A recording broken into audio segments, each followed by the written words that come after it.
الله فقد افترى إثما عظيما.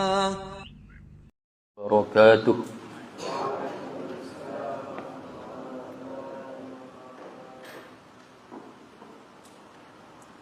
إن الحمد لله نحمده ونستعينه ونستغفره ونعوذ بالله من شرور أنفسنا ومن سيئات أعمالنا من يهده الله فلا مضل له ومن يضلل فلا هادي له أشهد أن لا إله إلا الله وحده لا شريك له وأشهد أن محمدا عبده ورسوله اللهم صل وسلم على محمد وعلى آله وأصحابه ومن تبعهم بإحسان إلى يوم الدين. أما بعد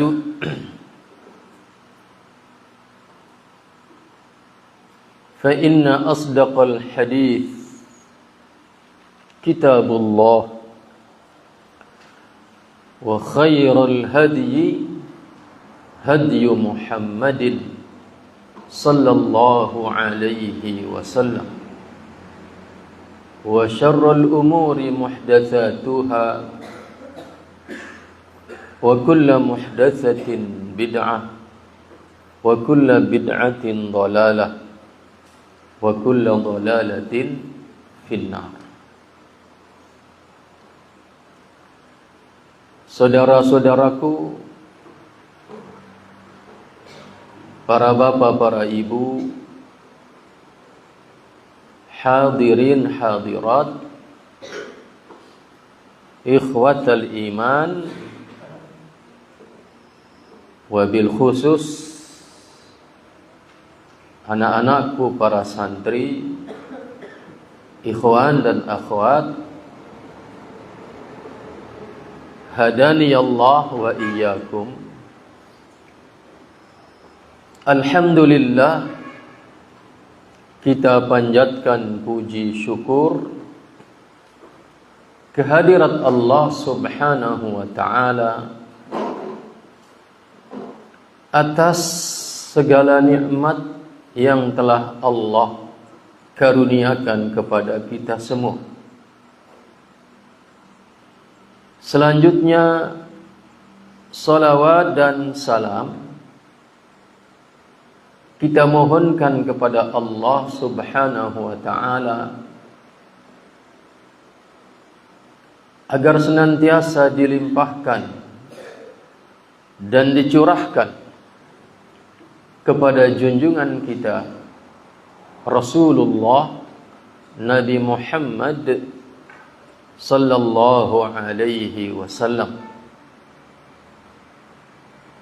beserta keluarga beliau, para sahabat beliau, dan orang-orang yang mengikuti mereka dengan baik sampai hari kiamat nanti. Saudaraku, para bapak, para ibu, anak-anakku, para santri, ikhwan dan akhwat, a'azzani Allah wa iyyakum. Kajian kita pada hari ini adalah tafsir dengan membaca kitab tafsirnya Syekh Nasir As-Sa'di, yaitu kitab Taysirul Karimir Rahman fi Tafsiri Kalamil Mannan.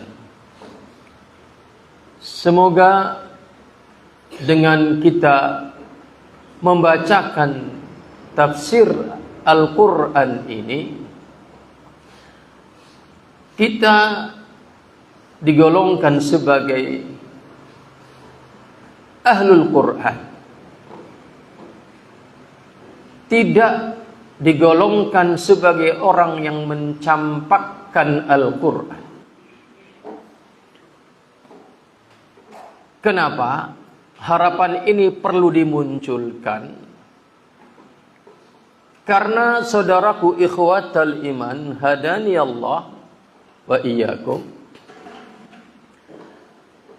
sebagaimana kita sudah faham bahwa kelak nanti Al-Quran akan datang membawa syafaat bagi ahlul Quran. Ya'ti yaumal qiyamah, Al-Quran akan datang pada hari kiamat nanti sebagai syafi'an, pembawa syafaat, pemberi syafaat bagi ahli Al-Quran. Tetapi sebaliknya, Al-Quran akan mencampakkan seseorang ke dalam neraka jahanam bagi mereka-mereka yang mencampakkan Al-Quran. Itulah maka kenapa dengan kita mengkaji tafsir ini, yang berarti kita baca ayatnya, kita dengarkan ayatnya, dan kemudian kita kaji tafsirnya, saya berharap untuk semua yang hadir di majelis ini tergolong sebagai orang yang menjadikan Al-Quran sebagai panduan hidupnya, sehingga kita tidak tergolong sebagai orang yang mencampakkan Al-Quran. Karena sebagaimana dikatakan oleh Syekhul Islam Ibnu Taimiyah rahimahullah, kata beliau, man lam yaqra al-Qur'ana faqad hajarahu. Barang siapa yang tidak membaca Al-Quran, maka dia telah dianggap sebagai orang yang mencampakkan Al-Quran. Berarti tuntutannya adalah bacalah Al-Quran. Tetapi kata beliau tidak berhenti di situ. Selanjutnya beliau mengatakan, wa man qara'a al-Qur'ana wa lam yatadabbar bi ma'anihi faqad hajarahu. Yang artinya, barang siapa yang membaca Al-Quran tetapi tidak mentadaburi maknanya, maka faqad hajarahu, dia telah dianggap sebagai orang yang mencampakkan Al-Quran. Berarti tuntutannya adalah bacalah Al-Quran, kemudian tadabburi maknanya. Dan dengan kita mengkaji tafsir ini, berarti kita sedang mentadabburi Al-Quran. Dan dengan kita membacanya, mendengarkan ayat-ayat Al-Quran, membacanya dan mendengarkannya dan kemudian mentadabburinya, dengan begitu diharapkan bisa mengamalkannya. Karena memang tuntutannya adalah, kata Syekhul Islam, wa man qara'a al-Qur'ana wa tadabbara ma'ani wa lam ya'mal bima fihi. Barang siapa yang walaupun telah membaca Al-Quran, bahkan juga telah mentadabburinya, tetapi walam ya'mal bima fihi, dia tidak mengamalkan apa yang terkandung di dalamnya, faqad hajarahu, maka sungguh dia telah dianggap sebagai orang yang mencampakkan Al-Quran. Dan kronologi seseorang itu bisa mengamalkan kandungannya adalah karena membaca atau mendengarkannya dan mentadaburi maknanya. Maka di majelis ini saya bacakan buat antum kitab tafsir Syekh Nasir As-Sa'di. Dan pada pertemuan kali ini kita akan bacakan buat majelis ini firman Allah Subhanahu wa taala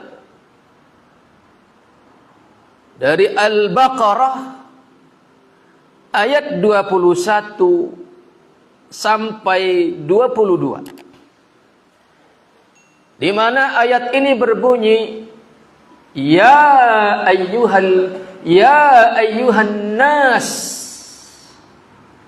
ya ayyuhan nas u'budu rabbakum, wahai manusia, u'budu, sembahlah oleh kalian, rabbakum, akan Rabb kalian,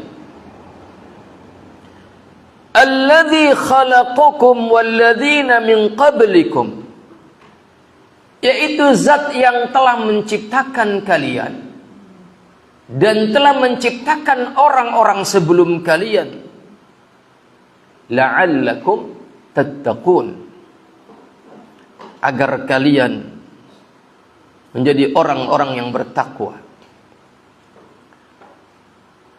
Alladzi ja'ala lakumul arda firasyan was samaa'a binaa'a, dialah Allah zat yang telah menjadikan untuk kalian bumi firasyan,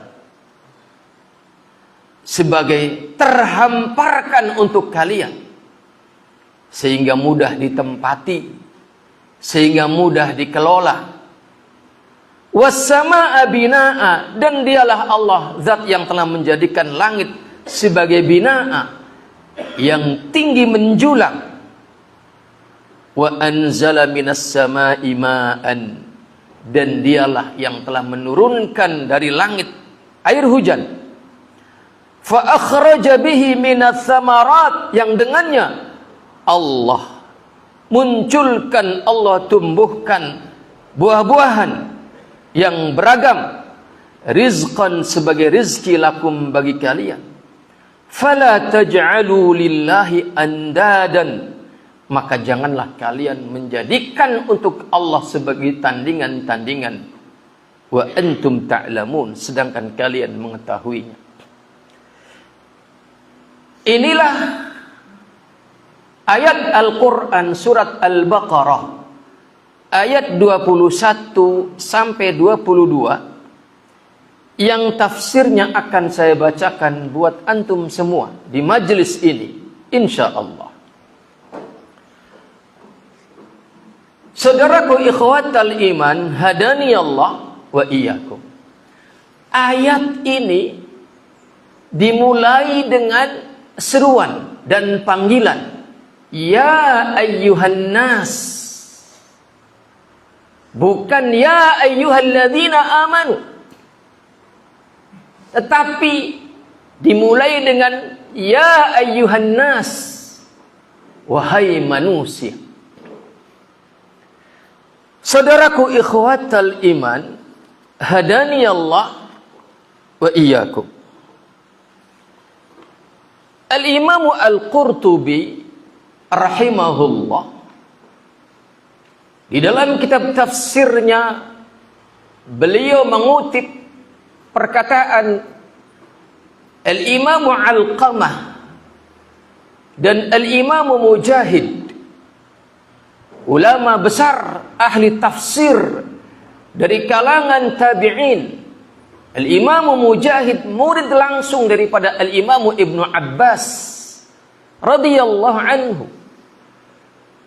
Kata Al-Imam Alqamah dan Al-Imam Mujahid rahimahumallah, kullu ayatin awwaluha ya ayyuhan nas, setiap ayat yang di awalnya dimulai dengan redaksi ya ayyuhan nas, fahiya nazalat bi Makkah. Kata beliau, setiap ayat yang dimulai dengan ya ayyuhan nas fa innama nazalat bi Makkah, maka itu artinya ayat turun pada periode Makkah sebelum Nabi hijrah ke Madinah. Sedangkan wa kullu ayatin awwaluha ya ayyuhalladzina amanu, setiap ayat yang awalnya menggunakan redaksi ya ayyuhalladzina amanu fa innama nazalat bil Madinah, maka model redaksi yang demikian itu sesungguhnya turun pada periode Madinah, yaitu sesaat setelah Nabi Muhammad sallallahu alaihi wasallam telah hijrah dari Makkah ke Madinah. Inilah perkataan Al-Imam Alqamah dan Al-Imam Mujahid yang dikutip oleh Al-Imam Al-Qurtubi rahimahullah di dalam kitab tafsirnya. Tetapi kata Al-Imam Al-Qurtubi, rahimahullah mengomentari pendapat kedua ulama tafsir ini dengan mengatakan bahwa kecuali surat Al-Baqarah dan surat An-Nisa, kecuali surat Al-Baqarah ayat 21 ini, dan kemudian di dalam surat An-Nisa, kedua surat dalam Al-Quran yang bernama surat Al-Baqarah dan surat An-Nisa ini turun periode Madinah. Tetapi di dalamnya ada ayat yang diawali dengan ya ayyuhan nas, wahai para manusia. Maka saudaraku ikhwatal iman, hadani Allah wa iyyakum, dengan melihat kronologi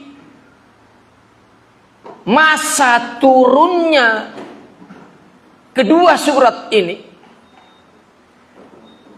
dengan melihat kronologi di mana ayat ini turun, yaitu kata Al-Imam Al-Qurtubi rahimahullah, turun di Madinah. Ya ayyuhan nasu u'budu rabbakumul ladzi khalaqakum walladzina min qablikum la'allakum tattaqun. Maka an-nas di sini adalah, saya fahami, berarti lafaz an-nas itu adalah lafzun am, lafaz yang umum, mencakup orang mukmin, orang kafir, orang munafik. Tetapi yang saya fahami dengan melihat periode turunnya ayat ini, berarti maksudnya adalah al-'am yuradu bihil khas. Kalimat ya ayyuhan nas, wahai manusia, ini lafaznya, redaksinya adalah umum, tetapi maksudnya adalah khusus. Siapa mereka? Yaitu orang-orang yang sudah disebutkan pada ayat-ayat sebelumnya. Siapa mereka? Yaitu orang-orang kafir dan orang-orang munafik. Karena pada ayat-ayat sebelumnya yang sudah kita kaji bersama dari kitab tafsir ini, pada ayat sebelumnya Allah berfirman, innal ladzina kafaru sawa'un 'alaihim a andartahum am lam tundirhum la yu'minun. Ini ayat berbicara tentang orang kafir. Juga di ayat sebelumnya dari Al-Baqarah, awal-awal dari surat Al-Baqarah, Allah juga berfirman, wa minan nasi may yaqulu amanna billahi wa bil yaumil akhir wa ma hum bimu'minin. Dan ada dari kalangan manusia yang menyatakan kami beriman kepada Allah dan hari akhir, tetapi kemudian Allah bantah keimanan mereka dengan firman-Nya, wa ma hum bimu'minin. Inilah khitab, inilah seruan panggilan ya ayyuhan nas pada ayat yang kita baca hari ini, ditujukan kepada mereka, orang-orang munafik dan orang-orang kafir. Saudaraku, ikhwatal iman, hadani Allah wa iyyakum. Kenapa demikian? Karena kalau orang-orang yang beriman itu sudah selesai, orang-orang yang bertakwa itu sudah selesai di ayat 1 sampai 5 dari Al-Baqarah. Sedangkan ayat-ayat yang berbicara pada ayat-ayat berikutnya berbicara tentang orang kafir, berbicara orang munafik, yang mana mereka mengklaim berada di atas kebenaran. Wa idza qila lahum la tufsidu fil ardh wa idza qila lahum aminu kama amanan nas. Ini seruan kepada siapa? Orang kafir. Ini seruan kepada siapa? Orang munafik. Yang mana mereka mengklaim innama nahnu al-muslihun.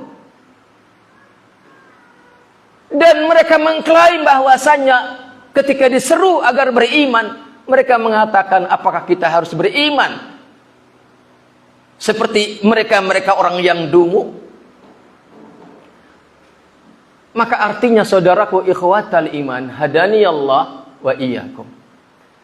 Ayat yang kita baca hari ini, ya ayyuhan nas u'budu rabbakum, ini adalah seruan dari Allah kepada orang-orang kafir dan orang-orang munafik agar mereka menyembah hanya kepada Allah Subhanahu wa ta'ala. Sebagaimana orang-orang yang telah beriman. Wa idza qila lahum aminu kama amanan nas qalu anu'minu kama amanas sufaha. Orang-orang yang dituduh sebagai orang-orang sufaha, orang-orang yang dituduh sebagai orang-orang yang dungu oleh orang kafir dan orang munafik, itu adalah mereka para sahabat Rasulullah sallallahu alaihi wasallam yang telah menyatakan keimanannya.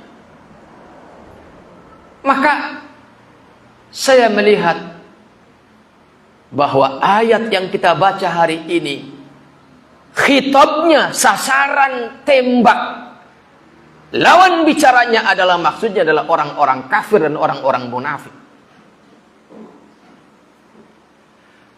Maka dari sini kemudian Al-Imam Al-Qurtubi rahimahullah mengutip perkataan Al-Imam Ja'far As-Sadiq radhiyallahu anhu bahwa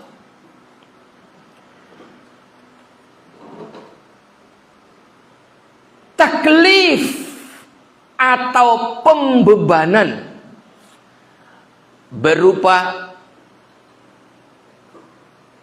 perintah ini, perintah itu, berupa larangan dari ini, larangan dari itu, ini namanya taklif.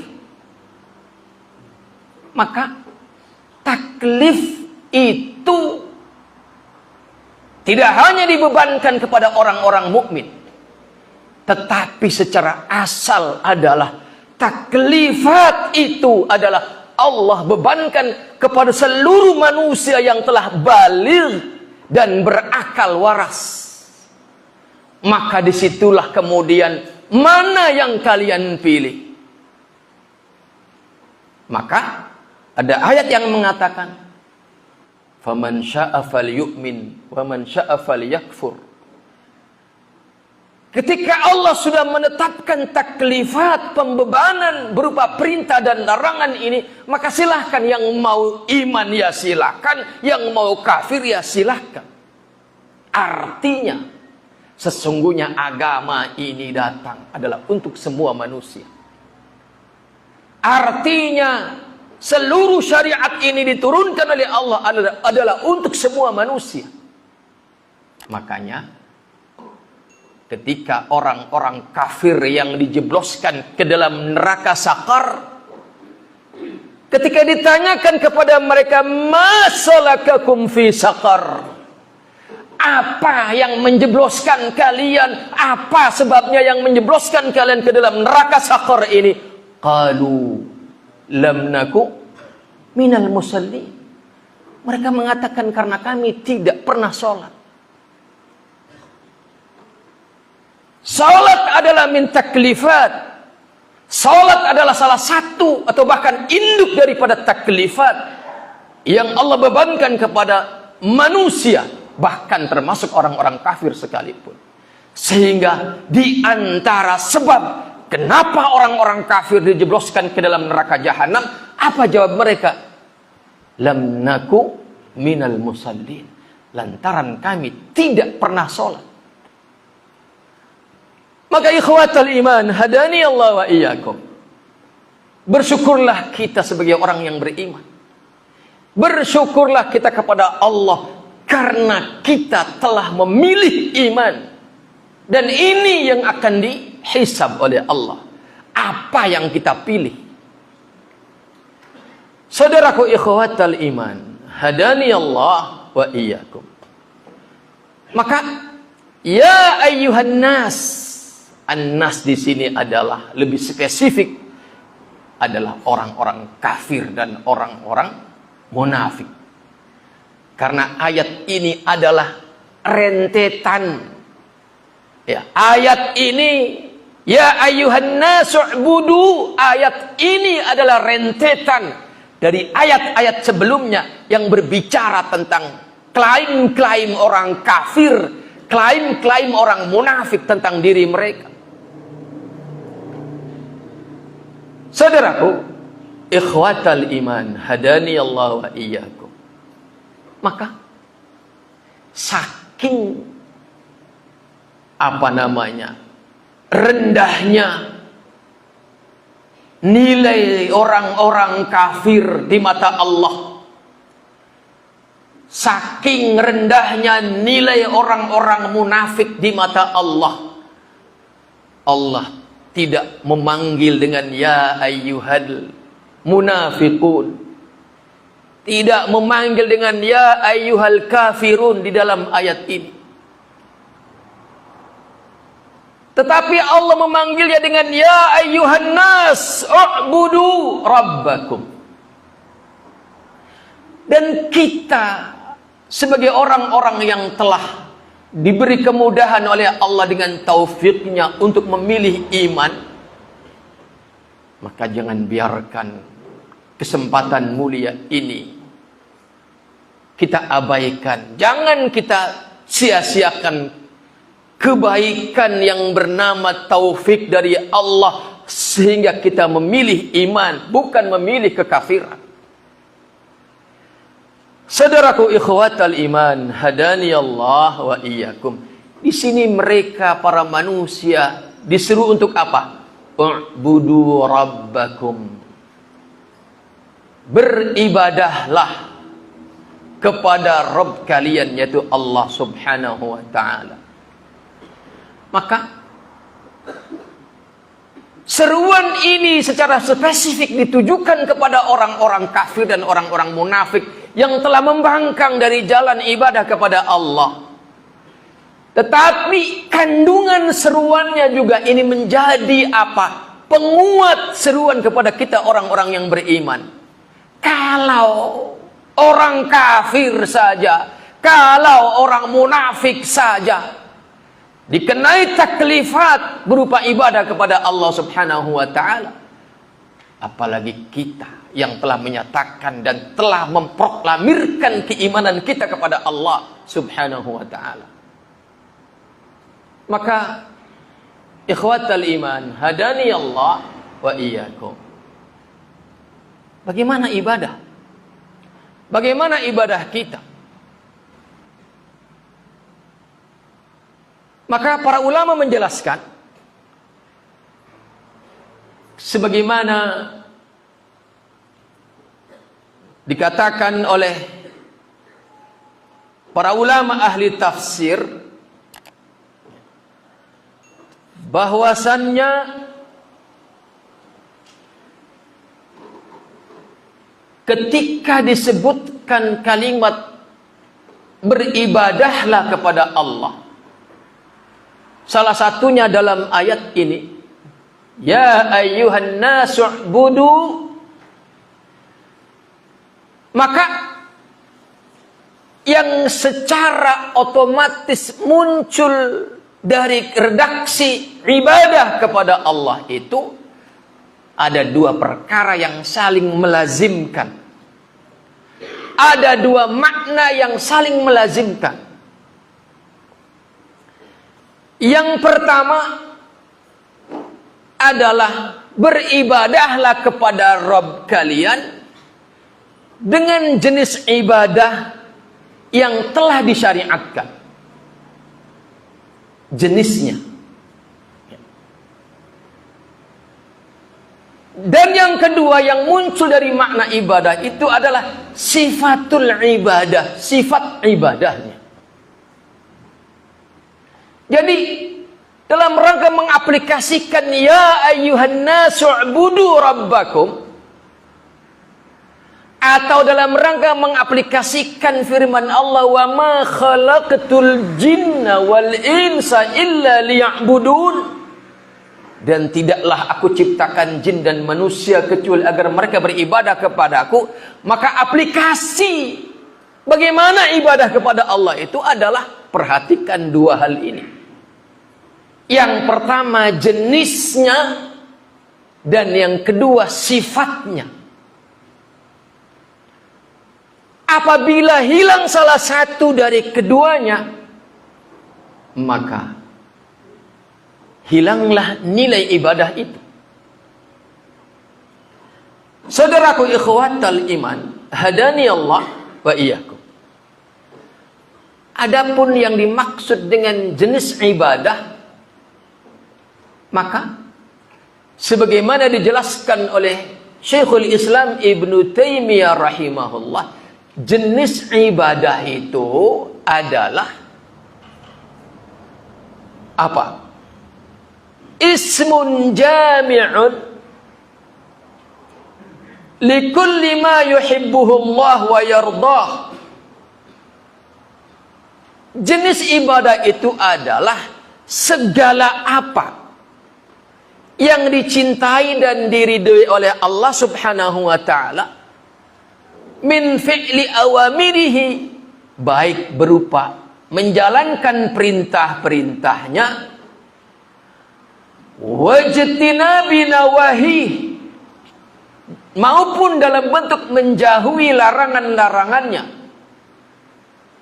zahiriha wa batiniha, baik yang zahir maupun yang batin. Inilah jenis ibadah. Apa saja yang dicintai dan diridhoi oleh Allah, baik dalam bentuk menjalankan perintahnya maupun menjauhi larangannya, baik yang sifatnya zahir maupun yang batin, maka itulah jenis ibadah.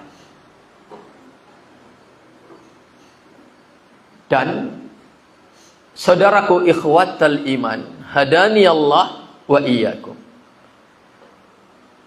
sedangkan sifatul ibadah itu adalah apa?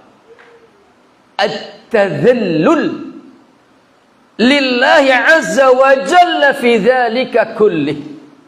Sifatnya di dalam rangka menjalankan jenis ibadah yang tadi disebutkan, sifatnya itu adalah harus tadzallul, merendahkan diri kepada Allah Subhanahu wa taala.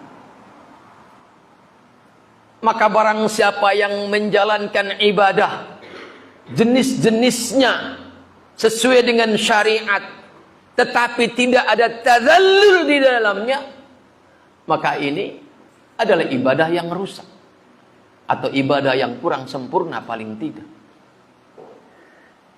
Saudaraku ikhwatal iman, hadani Allah wa iyyakum.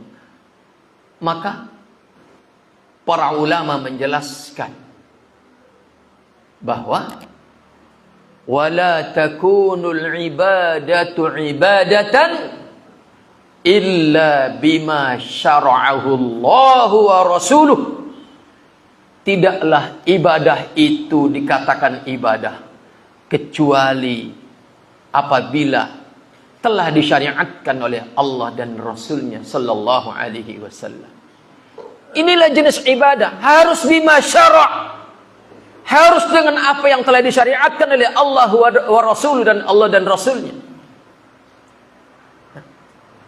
Maka perhatikan, sudahkah jenis-jenis ibadah yang kita lakukan itu adalah sesuatu yang telah disyariatkan oleh Allah dan Rasulnya? Dan sudahkah kita lakukan itu dengan penuh apa? Tadzallul kepada Allah Subhanahu wa taala, menghinakan, merendahkan diri hanya kepada Allah Subhanahu wa taala. Saudaraku ikhwatal iman, hadani Allah wa iyyakum.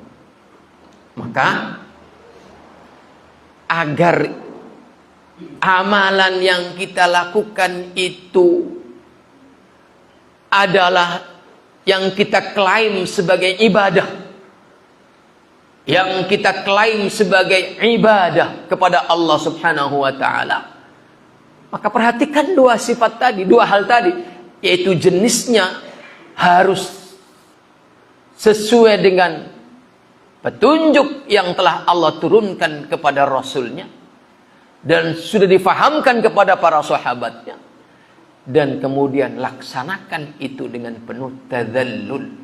Karena makna ibadah itu adalah at-tadzallul wal khudu', merendahkan diri, menghinakan diri kepada Allah Subhanahu wa ta'ala. Saudaraku ikhwatal iman, hadani Allah wa iyyakum. Maka Fadilatul Syekh Muhammad Jamil Zain rahimahullah di dalam kitabnya Al-Aqidah Al-Islamiyah, beliau mengatakan syarat diterimanya amal itu ada 4, kata beliau. Berarti ini terpenuhi jenisnya dan sifatnya. Kata beliau, syurut qabulil amal, syarat-syarat diterimanya sebuah amal yang kita klaim sebagai ibadah kepada Allah itu ada 4. Dan ini penting kita perhatikan. Kenapa? Karena betapa banyak orang menjalankan satu amalan yang mereka proklamirkan sebagai amalan ketaatan kepada Allah, tetapi Allah menolaknya. Bahkan Allah menganggap pelakunya adalah sebagai orang yang sesat. Bahkan Allah menganggap pelakunya sebagai orang yang paling merugi. Qul hal nunabbi'ukum bil akhsarina a'mala, kata Allah. Katakan olehmu wahai Muhammad, adakah kami kabarkan, maukah kami kabarkan kepada kalian tentang orang yang paling rugi amalannya? Kemudian Allah jelaskan pada ayat berikutnya, alladzina dhalla sa'yuhum fil hayatid dunya wa hum yahsabuna annahum yuhsinuna sun'a. Orang yang paling rugi amalannya adalah siapa? Kata Allah, alladzina dhalla sa'yuhum fil hayatid dunya. Itu mereka yang sesat perjalanan kehidupan di dunianya, tetapi wa yahsabuna annahum yuhsinuna sun'a, tetapi mereka meyakini dirinya sedang berbuat baik. Mengaku sedang berbuat baik, meyakini sedang berbuat baik, mendeklarasikan dirinya sedang berbuat ketaatan, tetapi itu dianggap kesesatan oleh Allah Subhanahu wa taala. Maka penting kita memperhatikan apa ketaatan yang dianggap ketaatan oleh Allah itu, apa syaratnya. Maka para ulama, di antaranya Syekh Muhammad Jamil Zainu mengatakan paling tidak ada 4 syarat. Yang pertama, lakukan amal yang kita klaim sebagai ibadah itu lakukan atas dasar iman kepada Allah. Ini syarat yang pertama. Syarat yang kedua adalah al-ikhlas. Semata mengharap wajah Allah, semata mengharap balasan Allah. Syarat yang ketiga adalah al-muwafaqatu bima jaa bihi Rasul. Amalan itu harus sesuai dengan apa yang telah dibawa oleh Rasul. Dan syarat yang keempat adalah la yanqudu al-imana. Pelaku amalan tadi jangan dia batalkan imannya bikufrin au syirkin, dengan melakukan kekafiran dan kemusyrikan. Inilah syarat yang keempat sebagai implementasi daripada apa? At-tadhallul. Jangan kau batalkan iman kalian dengan kekafiran dan kemusyrikan, karena kekafiran dan kemusyrikan itu adalah merupakan kesombongan di hadapan Allah. Tidak tadhallul. Iman dan menjaga iman itu artinya tadhallul. Sedangkan orang yang batal imannya dengan kekafiran dan kemusyrikan itu artinya adalah kezaliman dan kesombongan. Inna syirka la zulmun azim. Sesungguhnya kemusyrikan itu adalah sungguh kezaliman yang besar. Dan kezaliman besar itu adalah al-kibr, menolak kebenaran. Kesombongan itu adalah menolak kebenaran. Dan kesombongan itulah maksiat pertama yang dilakukan di langit oleh iblis ketika dia menolak perintah Allah Subhanahu wa ta'ala. Saudaraku ikhwatal iman, hadani Allah wa iyyakum. Maka barang siapa yang telah beribadah kepada Allah, jenis dan sifatnya memenuhi syarat tadi, maka di sini di dalam Al-Quran surat Al-Baqarah ayat 21 yang kita baca pada hari ini, maka apa kata Allah? Di penghujung ayat 21 ini Allah berfirman, la'allakum tattaqun. La'allakum tattaqun. Kalimat la'alla, ini huruf apa ini santri?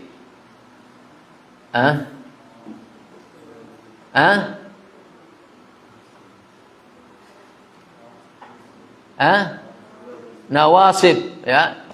Huruf nawasib pada isim ada berapa?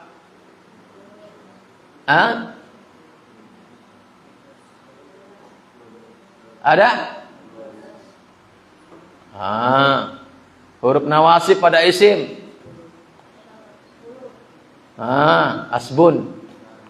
Ada? Ada 6, ya. Apa saja? Inna, anna, la'alla, inna, anna, ka'anna, laita, la'alla. Mana satu laginya? Inna, anna, ka'anna, lakinna, laita, la'alla. La'alla ini adalah harfun nawasib.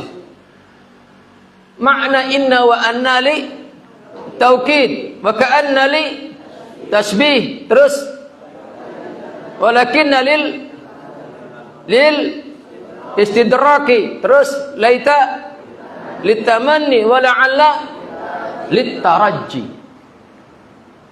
Makna la'alla itu secara asal adalah litaraji, sebuah pengharapan. Maka sering diterjemahkan semoga.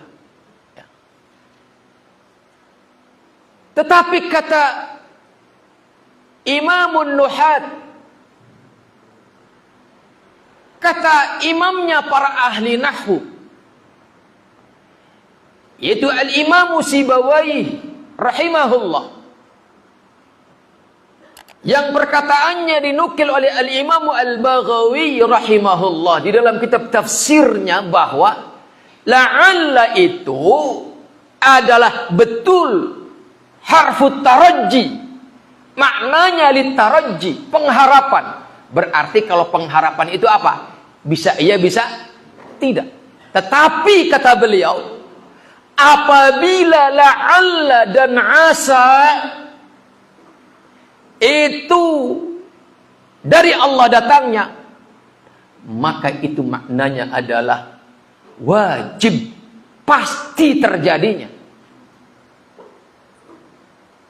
Berarti ketika Allah mengatakan ya ayyuhan nasu ubudu rabbakumul ladzi khalaqakum wal ladzina min qablikum la'allakum tattaqun, artinya berarti wahai kalian para manusia, wahai kalian para manusia, sembahlah Rabb kalian yang telah menciptakan kalian dan orang-orang sebelum kalian, la'allakum tattaqun, dengan ibadah kalian yang jenisnya benar, sifatnya benar, maka dengan ibadahmu yang demikian itu pasti dan pasti itu akan menghantarkan kalian kepada ketakwaan.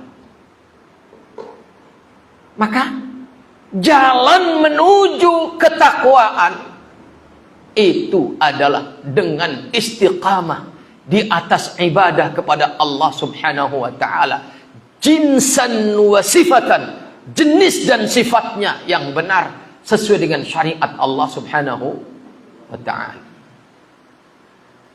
Jadi kalau kita ingin mengukur seberapa ketakwaan kita kepada Allah, kalau kita ingin mengukur seberapa ketakwaan istri-istri kita, kalau kita ingin mengukur seberapa ketakwaan anak-anak kita, kalau kita ingin mengukur seberapa ketakwaan murid-murid kita, tengok seberapa ibadah mereka kepada Allah Subhanahu wa ta'ala. Ikhwatal iman, hadani Allah wa iyyakum.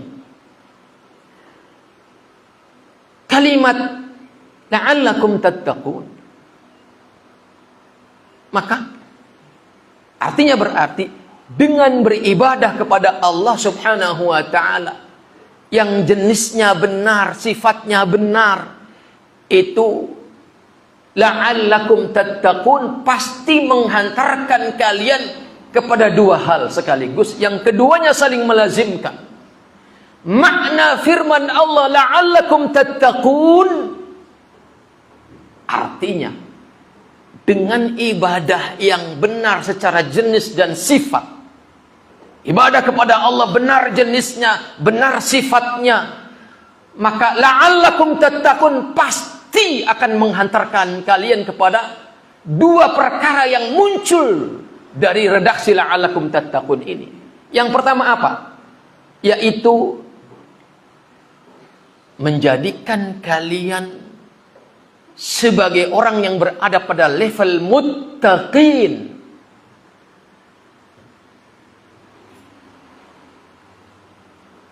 Yaitu orang-orang yang pada level muttaqin itu artinya apa?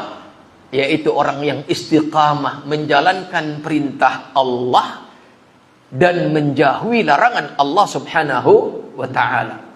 Karena itulah definisi takwa. Maka al-muttaqin, generasi muttaqin itu akan muncul ketika satu generasi itu berada di atas keistiqomahan ibadah kepada Allah Subhanahu wa taala dengan jenis dan sifat yang benar. Yaitu generasi yang istiqamah di atas kebaikan yang bernama menjalankan perintah Allah dan menjauhi larangan-larangan Allah Subhanahu wa taala. Ini yang pertama yang muncul dari makna la'allakum tattaqun. Yang kedua, sebelum saya bacakan poin yang kedua ini, ketahuilah bahwasannya menjalankan perintah Allah itu secara zahir tidak istimewa. Secara zahir tidak istimewa. Kenapa? Karena kita yang mukmin dengan iman yang benar bisa menjalankan perintah. Orang munafik pun yang imannya palsu bisa menjalankan perintah. Orang yang imannya benar bisa sholat, orang munafik pun sholat. Bahkan orang-orang munafik pada zaman Rasul itu mereka konsisten berjamaah 5 waktu. Mereka berjamaah 5 waktu, cuman kalau Isya sama subuh mereka berat. Itu doang problema mereka. Kalau baru sebatas hebatnya kita menjalankan perintah, ini bukanlah keistimewaan buat kita secara zahir. Kenapa? Karena tadi buktinya. Orang munafik, bahkan kalau dibandingkan sama orang mukmin zaman ini, ya kan? Orang mukmin salat 5 waktu, mereka pun salat 5 waktu. Orang mukmin pada zaman Rasul istiqomah ke masjid, mereka pun ke masjid. Cuman kalau Isya sama subuh berat bagi mereka, tapi berangkat juga. Orang mukmin maju ke medan perang, perang sabil bersama Rasulullah. Orang munafik pun berangkat. Ya. Bahkan dalam satu peperangan yang fenomenal, peperangan Khaybar, ada seorang lelaki yang luar biasa heroismenya di medan peperangan. Senjata modal sendiri, perbekalan modal sendiri, dan keberaniannya di atas rata-rata. Dia paling depan. Dia berada pada barisan paling depan menyongsong sabetan pedang musuh, dan betapa banyak orang-orang kafir terkapar dengan sabetan pedangnya. Tetapi apa kata Nabi? Dia ahli neraka. Dia ahli neraka. Kenapa? Karena dia berperang bukan karena Allah Subhanahu wa taala. Karena pada peperangan sebelumnya, di peperangan Uhud, dia nggak berangkat ke medan perang. Dia dilecehkan oleh para gadis-gadis dengan julukan sebagai kamu hanya perempuan, ya, kamu hanya wanita. Maka kemudian dia panas, darahnya menggelegak. Kemudian pada saat peperangan Khaybar dia mengatakan, aku berperang bukan karena Allah, tetapi karena aku ingin mempertahankan kehormatan diriku. Maka dia, kata Nabi, dia ahli nar. Artinya betapa dia yang ahli nar, hebat, keberaniannya luar biasa, nyalinya luar biasa. Artinya berarti kalau baru sebatas menjalankan perintah itu nggak istimewa.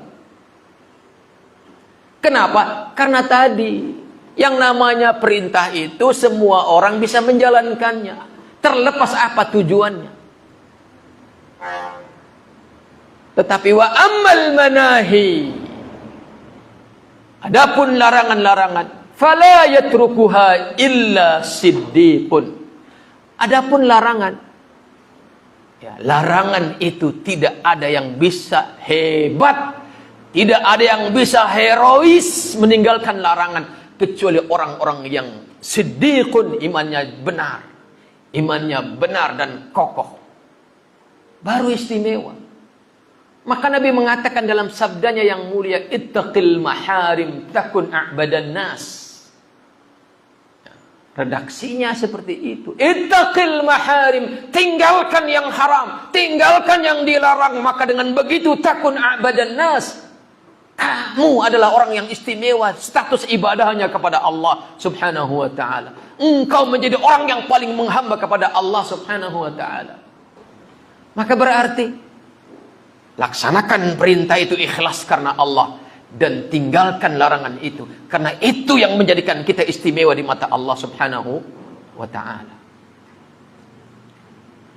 Saudaraku ikhwatal iman, dan larangan itu, apa yang dilarang oleh Allah, apa yang dilarang oleh Rasulullah, dan apa yang dilarang oleh manusia yang tidak bertentangan dengan apa yang ditetapkan oleh Allah dan Rasulnya.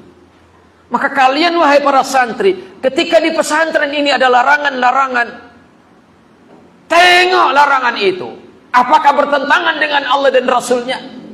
Jika tidak, maka kalian wajib mentaatinya. Dan itu yang akan mengangkat derajat kemuliaan kalian di mata Allah dan di mata manusia, urusan dunia dan urusan akhirat. Saudaraku ikhwatal iman, hadani Allah wa iyyakum. Selanjutnya yang ingin saya sampaikan, makna yang muncul berikutnya dari la'allakum tattaqun, selain menghantarkan pelaku ibadah yang benar kepada Allah kepada derajat level muttaqin, juga artinya apa? Orang yang demikian itu adalah alladzina yattaquna anfusahum min adzabillah. Otomatis dengan ibadah yang benar, jinsan wa sifatan, ya, jenisnya benar dengan mencakup seluruh yang berkaitan dengan jenis itu, dan sifat pelaksanaannya benar, maka akan menghantarkan kepada level sebagai muttaqin, juga otomatis akan menghantarkan kepada level yang kedua, yaitu apa? Menjadi orang yang menjaga dirinya dari azab Allah Subhanahu wa ta'ala. La'allakum tattaqun, kalian pasti tattaqun, menunjukkan dua makna sekaligus, beranjak kepada level muttaqin dan beranjak kepada apa? Penjagaan diri dari azab Allah Subhanahu wa ta'ala. Maka saudaraku ikhwatal iman, hadani Allah wa iyyakum, inilah yang harus kita perhatikan. Bagaimana ibadah kita kepada Allah Subhanahu wa ta'ala sebagai implementasi daripada bahwa kita telah memilih jalan iman. Kalau orang kafir saja, kalau orang munafik saja diseru oleh Allah agar hanya beribadah kepada Allah, apalagi kita yang sudah memproklamirkan diri sebagai orang-orang yang beriman. Wallahu a'lam bishawab. Maka saya tutup dengan perkataan Syekh Nasir As-Sa'di rahimahullah, di mana beliau mengatakan, wa hadhil ayatu jama'at bainal amri bi'ibadatillahi wahdah wan nahyi 'an ibadati ma siwah wa bayanid dalil bahir 'ala wujubi ibadatihi wa butlan ibadati man siwah. Bahwa ayat ini, Al-Baqarah ayat 21 dan ayat 22 ini adalah ayat yang menggabungkan antara perintah hanya beribadah kepada Allah saja dan larangan dari beribadah kepada selain Allah. Dan di dalam ayat ini Allah mendatangkan dalil-dalil yang kokoh akan apa? Wajibnya ibadah hanya kepada Allah. Di mana Allah mengatakan alladzi khalaqakum walladzina min qablikum Dialah Allah zat yang telah menciptakan kalian dan orang-orang sebelum kalian. Dialah Allah yang telah menjadikan bumi ini mudah kalian kelola untuk tinggal di atasnya. Allah menjadikan langit tinggi menjulang. Semua itu adalah dalil-dalil. Semua itu adalah Allah yang menciptakan. Maka karena dialah satu-satunya yang menciptakan semua itu, bahkan yang menciptakan kalian, maka mestinya kalian hanya beribadah kepadanya. Jangan mensekutukannya. Ya, maka ayat ini menjelaskan bahwasanya wajibnya kita hanya beribadah kepada Allah dan batilnya beribadah kepada selain Allah Subhanahu wa taala. Wallahu a'lam bishawab. Sampai di sini kita akhiri dengan kafaratul majlis. Subhanakallahumma bihamdika asyhadu an la ilaha illa anta astaghfiruka wa atubu ilaik. Assalamualaikum warahmatullahi wabarakatuh. ومن يشرك بالله فقد افترى إثما عظيما